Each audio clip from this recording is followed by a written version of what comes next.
Bismillahirrahmanirrahim. Assalamualaikum warahmatullahi wabarakatuh. Di sini langsung saja saya akan mempresentasikan untuk tugas UAS saya ilmu ekonomi syariah, yaitu tentang makroekonomi.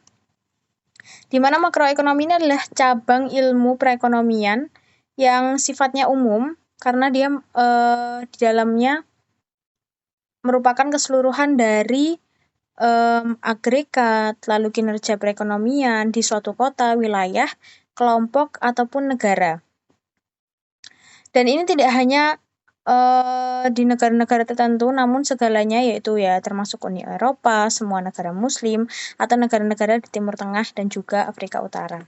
Lalu apa saja yang akan kita bahas untuk materi ini? Yaitu yang pertama adalah siapakah pelaku dari ekonomi makro tersebut. Lalu yang kedua, berapakah pendapatan nasional. Yang ketiga yaitu apa yang menentukan konsumsi tabungan, investasi, dan juga pendapatan nasional. Lalu mengapa perdagangan internasional begitu penting dalam Islam. Lalu apa yang menentukan pendapatan dan juga output nasional. Setelahnya apa yang dimaksud dengan pengangguran, apa yang dimaksud dengan inflasi, dan juga apa yang dimaksud dengan perekonomian terbuka atau perdagangan barang dan jasa dengan negara lain. Untuk yang pertama tadi adalah siapa sih pelaku dari ekonomi makro tersebut? Ya, yang pertama adalah agen ekonomi utama, lalu di bawahnya ada rumah tangga.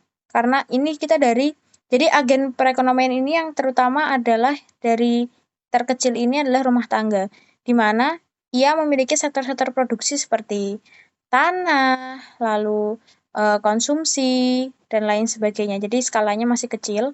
Lalu yang kedua adalah perusahaan. Perusahaan ini menggunakan faktor-faktor produksi dan juga memproduksi serta mengonsumsi barang. Lalu selanjutnya adalah pemerintah, yaitu untuk salah satu contohnya adalah dalam pemungutan pajak. Lalu setelahnya adalah luar negeri atau negara lain, karena salah satu contohnya adalah kegiatan ekspor impor. Lalu langsung saja untuk pendapatan nasional. Apa itu pendapatan nasional? Jadi pendapatan nasional itu adalah produk domestik bruto atau PDB atau PBD, yaitu secara umum untuk mengukur total aktivitas perekonomian dari suatu negara dalam satu angka selama periode waktu tertentu.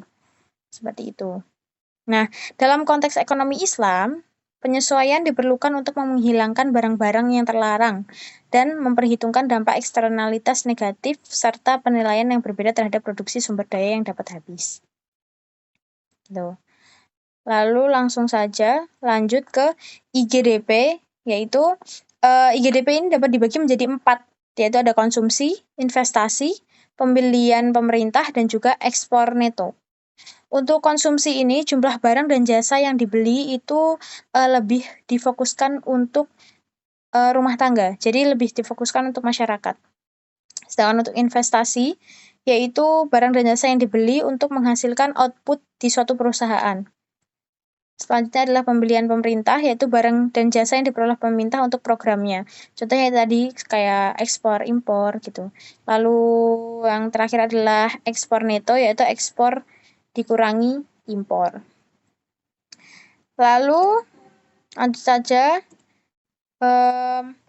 apa itu inflasi kan tadi? Tadi kan sudah pendapatan nasional itu apa, lalu sekarang adalah inflasi. Jadi inflasi adalah kenaikan tingkat harga rata-rata dalam suatu perekonomian gitu. Salah satu sumber inflasi yang penting adalah terlalu banyaknya pemerintah melebihi pasokan barang. Jadi inflasi ini bisa terjadi karena kelangkaan barang, lalu naiknya harga mata uang, dan lain sebagainya.